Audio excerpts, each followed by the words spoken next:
Yo guys, what's up? It's Blackjack here, and I got my boy Explosive with me, and we're just gonna discuss. It's gonna be a two-part video: Eastern Conference, Western Conference of the NBA season, which is starting up October 30th. And we're just gonna go ahead and start off with the Eastern Conference and talk about the defending champions, Miami Heat. The Miami Heat made some good moves in the offseason. They were able to bring in Ray Allen. He was injured in the playoffs last year. Not sure how much he's going to bring to them, but you can't argue with bringing in the best three-point shooter ever in the NBA. Um, Rashard LeBron, Lewis. yeah, Rashard Lewis, he's a decent player. Um, they still have the three-point shooters, Mike Miller and James Jones. They can come in, light it up really. Um, Bosch is going to be back healthy. I mean, he was hurt from a lot of the playoffs until the finals. Um, yeah, they have as long as you have LeBron, Wade, and Bosch healthy, they're going to be the favorite again this year. Oh yeah. Um, we got the Boston Celtics team that made it to the Eastern Conference Finals, and they got Rondo back, Bass, Garnett, Pierce. They did lose Ray Allen, but they replaced him with a big offseason move of getting Jason Terry and Fab Melo down low, rookie from Syracuse. So I really feel like they got a good chance this year. Rondo is getting better each year. Paul Pierce has still got it, I think, if he stays healthy. Kevin Garnett is one of the toughest playoff players. All they got to do is get there. He'll dominate. Bass is coming into his own last season, as we saw. They got Jared Sullinger, good pickup. And I really feel like the loss of Ray Allen, they went out and got Jason Terry, Courtney Lee, Keon Dooling, or they had Keon Dooling, but they got good enough replacements for him. So Uh, yeah, the Miami Heat are the heavy favorites. 29 out of 30 NBA teams picked them to go back to the finals. And the only reason the other person was didn't pick the Heat is because it was the Heat and you couldn't pick yourself. So the Heat picked the Celtics. But the Heat are the heavy favorites. But like a lot of people are saying, if there is a team that'll challenge them, it is the Celtics. The Celtics did make some good moves. They did lose Ray Allen, which will hurt a little bit. But Jason Terry come off the bench is a really good three-point shooter. Jeff Green is back and healthy, which is a huge addition.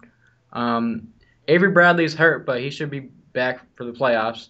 Um, Courtney Lee was a good addition, very underrated addition. He's a freakish athlete, and Jared Sullinger's big guy. He's going to be a key player, but they're going to be there at the end. okay, now let's move on to a team that has the potential, has the depth, has the players, but one key injury really brought them down last season. That's the Chicago Bulls. They got Derrick Rose. Everyone knows the story. Injuries after injuries. It seems to just really be upsetting to the whole team. They got a great defense year after year. Joakim Noah, really underrated, very good player. Boozer, still good in old age. Luol Deng, still got it. Richard Hamilton, he still got it too. And then they also picked up Kirk Heinrich, old Bulls player coming back. I really feel like with Derrick Rose out, when he is out, if they have Kirk Heinrich, Nate Robinson, Marcus Teague from, I want to say, Kentucky, that's Jeff Teague's little brother, I think that they will be able to win even if Derrick Rose isn't there, but they really need him to be healthy to be a contender. Yeah, the Bulls, they have the big comeback, D Rose. They have all the commercials about it, and he's MVP of the league, really. I mean, Yeah. but you see what happens to the team when he went out. But yeah, Derrick Rose, he's the conductor of the team. He's everything to that team. He's got to be the most valuable person. Like he Yeah. is the Bulls. But they do have a decent team. Rip Hamilton, good shooter still. Carlos Boozer, not as good as he once was, but still a good player. Noah's a good player, good energy player. Luol Deng has been good for a long time and is an underrated player. Um, but it depends on how Rose plays. If Rose plays good this year, they have just as good a chance as anybody. Okay, let's move on to two teams that one team being kind of newer would be the Brooklyn Nets, and then we're going to talk about the Knicks, who've been around for a little bit and got the talent, but just haven't really capitalized. So let's start off with the Uh, Nets. The Nets, they have a lot of new energy because they moved to Brooklyn from New Jersey. They wanted to bring in Dwight Howard, didn't work out for them. They did bring in Joe Johnson, They did re-sign Chris Humphries. Brooke Lopez is a good center, and they signed Aaron Williams to that mega contract. They also have Gerald Wallace, good player there. Got him. Um, you know, they have a decent team. I think they are a tier below the Heat, Celtics, and Bulls as far as the Eastern Conference goes. But Darren Williams is a superstar. Chris Humphries is a really good player. Joe Johnson is a star in his own right, not a superstar really, but he's a machine when it comes to scoring, really. But Sure. They they'll got, be in the playoffs. yeah, I mean, you look at some of their bench, just kind of names that people might know. Marshawn Brooks, rookie last year, very good shooter. C.J. Watson, who was on the Bulls, so we'll see how that works out.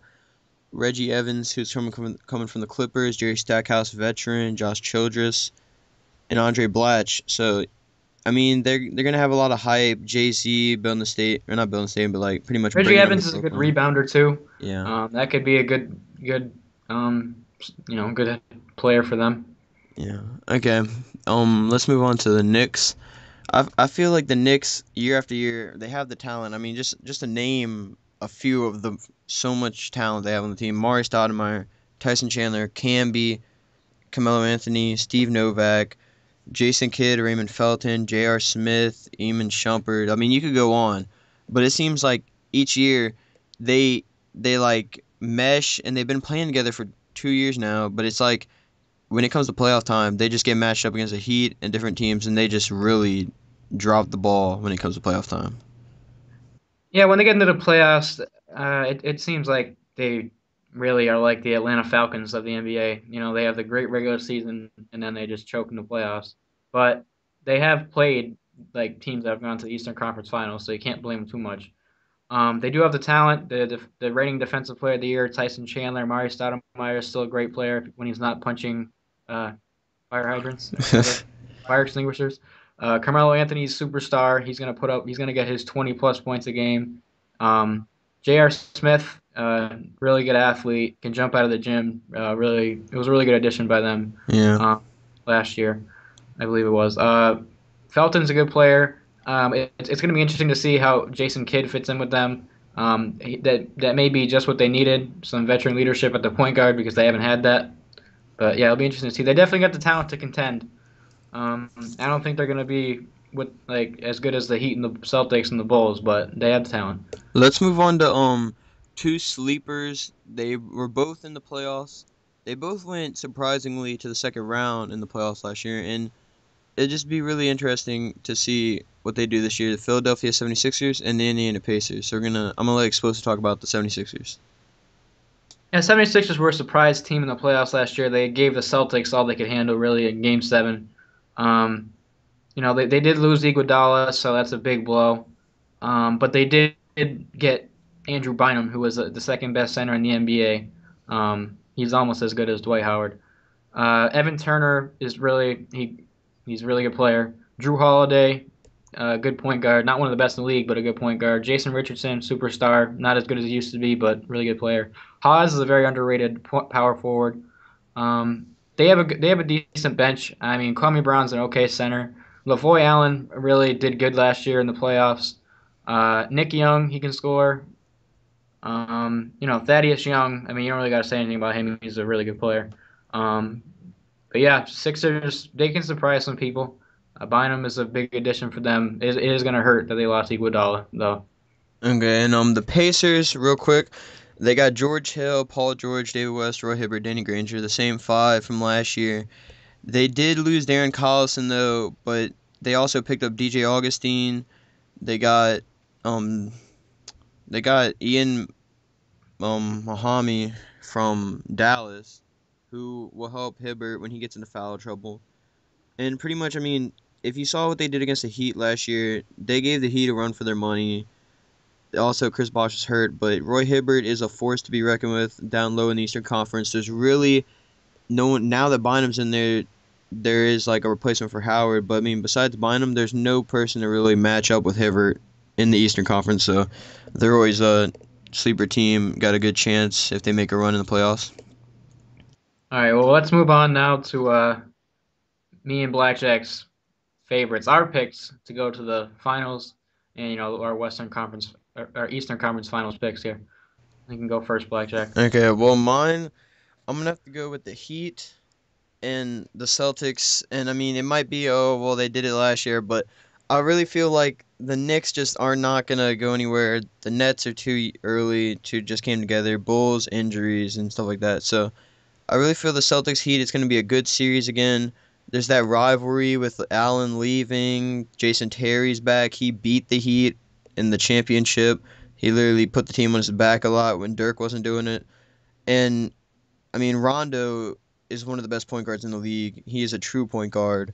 So it'd be really surprising to see if the Celtics can finally get over the hump and beat the Heat. But I'm I'm probably gonna have to go with the Heat just with LeBron. He's got the monkey off his back, going to the finals again this year. I'm pretty sure. Yeah, the Heat are going to be a very tough team again this year. They weren't really even fully healthy last year, and they won the championship. Bosh was hurt, even though he did come back and play. I'm not sure how I mean what percentage he was at. Um, I agree that I think it's going to be the Celtics and Heat. I think that's a very popular opinion, unless the Bulls sneak in somehow if D Rose plays out of his mind in the playoffs. But I do think the Celtics will find a way to win this one. Um, I think they made some key offseason moves, including Jason Terry and Courtney Lee. Jason Terry absolutely lit up the Heat in the finals a couple years ago, and he can't stand the Heat. So anytime he gets in the game against the Heat, you already know he's going to be shooting lights out. Um, Rondo played a really good series last year. They were really a quarter away from going to the finals, but the Heat did prevail. They were the better team last year. But I do think the Celtics will make it to the finals this year. That doesn't mean that the Heat won't be back the next year, but I think this is a Celtics year, and they'll be going to the finals this year. Okay, guys. Well, that was our Eastern Conference breakdown. We're gonna be coming out with a video for the Western Conference, so stay tuned for that. Leave a comment, leave a like. Feel free to subscribe, and just tell us what you thought about this video. And thanks for watching.